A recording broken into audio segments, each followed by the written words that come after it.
The third story of the evening is Don Morrison. And reading over Dawn's extensive and humbling list of involvements, I feel as though there's a really common theme in her work, and that's being a connector and being a bridge builder.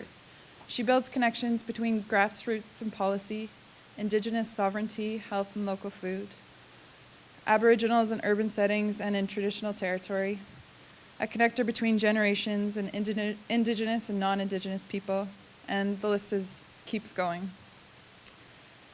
She's originally from Shuswap, and she had a 25-year career in horticulture. And so this has kept her in tune with her Indigenous roots.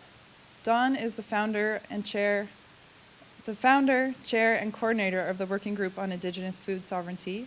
She is also the program coordinator with the Vancouver Native Health Society with their Aboriginal Community Kitchen Garden Project. So I'll now pass it over to Dawn to tell us a bit more about that.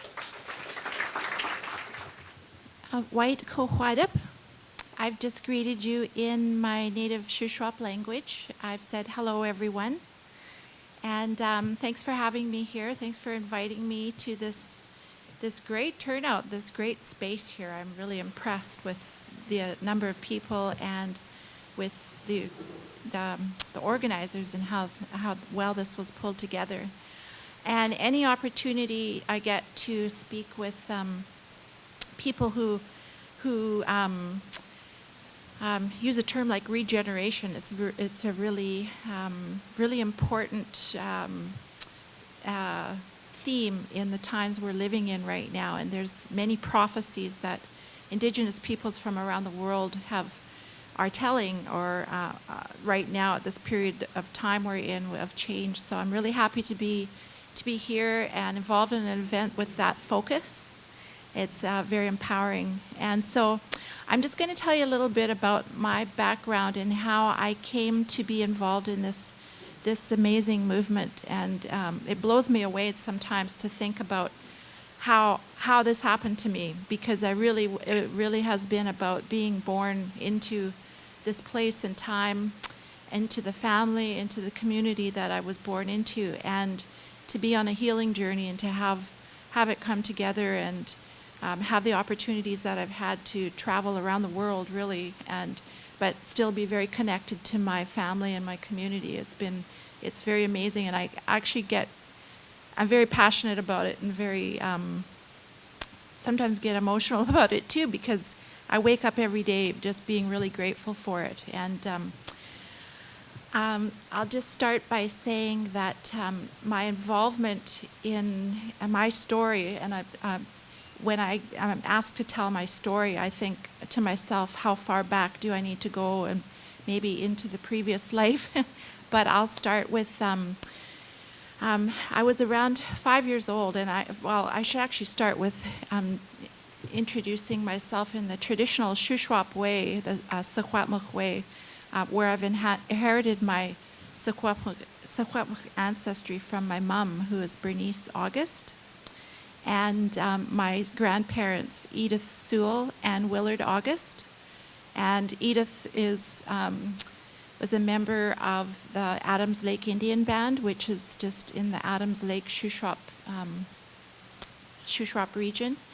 And my grandfather, Willard August, is a member of Nisconnet Indian Band, which is in the same area.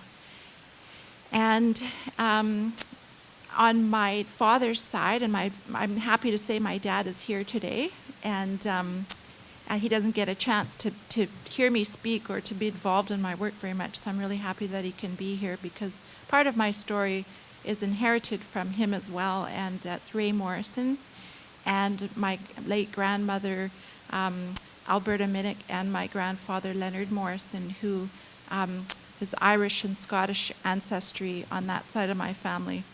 So as Deanna said when she mentioned to me, I do cross-cultural work, and I think I was born into that because I've inherited the different kinds of ancestry.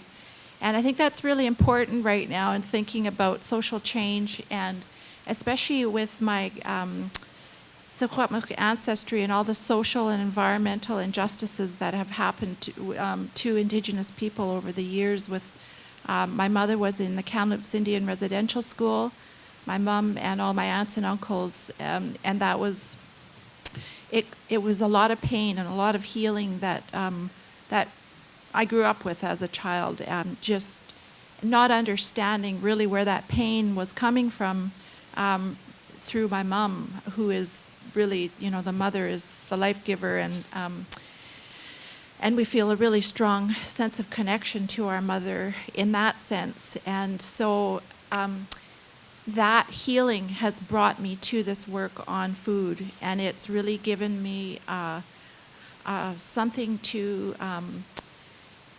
work on health and community development, healing in the framework of food. It's been a very powerful framework to follow for myself and my community. And so having my mom that grew up in the residential school, she didn't teach us about what it meant to be Shuswap. And,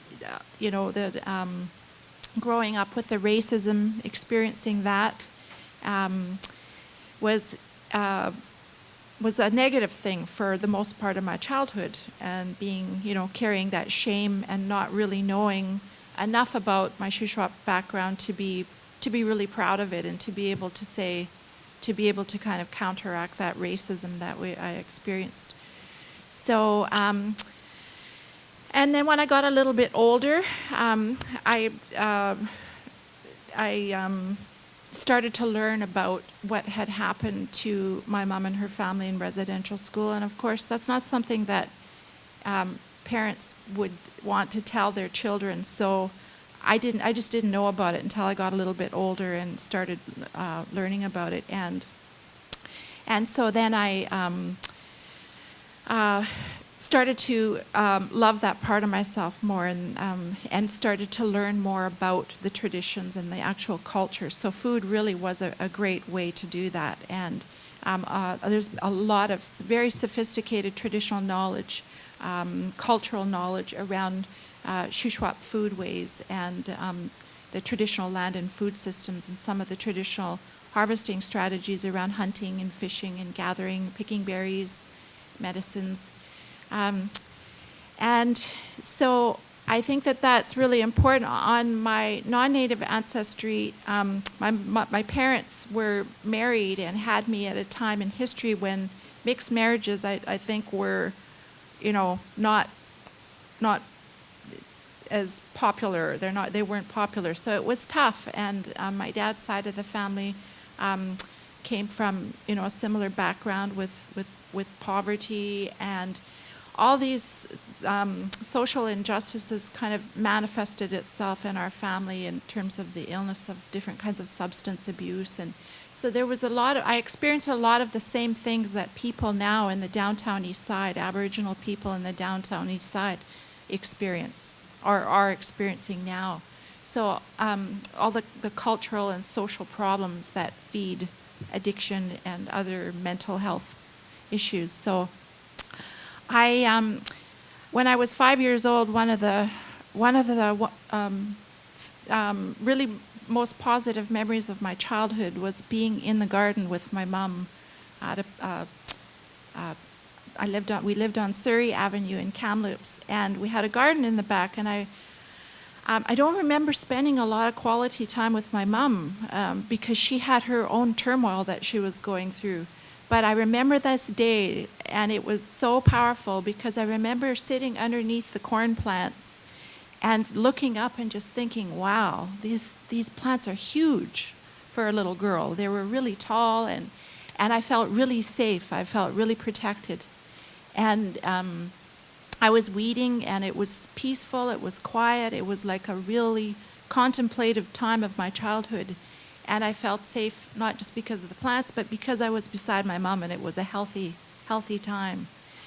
And so that memory stuck with me, and when I got a little bit older, I studied horticulture at Caribou College in Kamloops. It's now called Thompson Rivers University. And that led me into a lifelong career. I went on to manage a fast-paced garden center in Vancouver here. It used to be called Mandeville Gardens. It's now called Garden Works down on Nelson and Marine Drive. It's 5 acres, and I used to design the growing program and have the grower grow plants, seasonal plants, for the most dynamic department of that garden center, bedding plants and whatever was in season. So I got out of that job because it was moving more towards just an industry, and it wasn't so much about ecology anymore, which is the therapeutic. I got into, I think, the whole line of work for the therapy of it, and just the ecology, the ecological relationship with plants. And so I left that, and I went to the Native Education Center and worked as a teacher there, and I'd helped to just develop a course on Indigenous science. And through that process realized that I needed to go home and actually participate and learn my culture before I could teach about Indigenous science. And there's a lot of conceptualizing that's happening with regards to Aboriginal people, and academic work studying us to death, really. But it needs to be practiced, and it needs the Indigenous way of knowing is about actually living it. There's food sovereignty for Indigenous people is a living reality. It's not merely a policy. So I went home to do that in the year 2000, and worked as education coordinator, and that wasn't working for me because it was working in the Department of Indian Affairs policies, which were really designed to oppress Indigenous peoples. So I left that job and started developing my own community development services, and with a focus on food sovereignty and ecological restoration. I've studied at Restoration of Natural Systems program in UVic, and that led me to this whole big movement with Indigenous food sovereignty. And I know time's up, so I won't keep going on, but that's a really amazing thing. Like, I've been to South Africa to talk with Indigenous fisher people about how they've had their rights recognized in policy since the end of apartheid. I've been to Brazil and to United Nations Food and Agriculture Organization, but I remain grounded in the community, and I'm now working for Vancouver Native Health Society and coordinating the Urban Aboriginal Community Garden Project, and that's very significant because the downtown east side is where we have the highest population of Aboriginal people than anywhere else in the country.